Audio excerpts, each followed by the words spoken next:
तो ये एक बहुत बड़ी उपलब्धि थी बाबा साहब के लिए।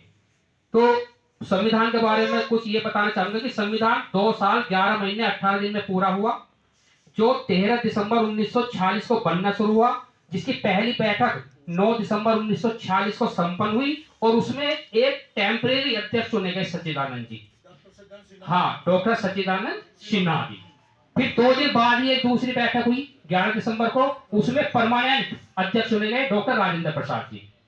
26 नवंबर 1946 को अंगीकृत किया गया और 26 जनवरी 1950 को पूर्णतः लागू कर दिया गया। संविधान में 395 अनुच्छेद है, 8 अनुसूची है और 22 भाग है। इसमें 1,45,000 शब्द है और इस पर लगभग 64 लाख रुपए खर्च हुए थे उस समय। और इसकी जो मूल प्रति है वो 22 इंच लंबी 16 इंच चौड़ी है, जो आज भी संसद में रखी हुई है और इसका वजन 13 किलोग्राम है।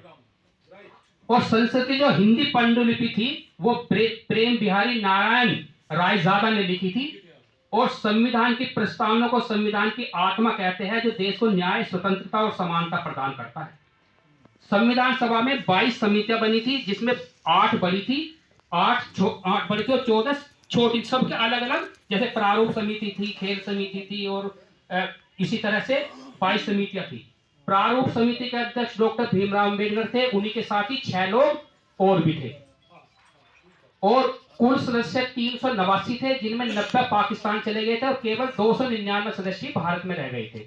इनमें 70 मनोनीत थे और उनमें 15 महिलाएं भी थी। 3 महिलाएं पाकिस्तान चली गई थी, बाकी 12 महिलाएं भारत में रह गई थी।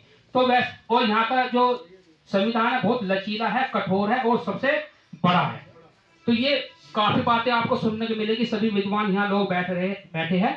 तो मैं इसी संविधान पर प्रकाश डालने के लिए बुला रहा हूं अपने साथी कौशल जी। आज आप ही आ जाइए, बता दीजिए थोड़े बहुत जितने भी शब्द हम बता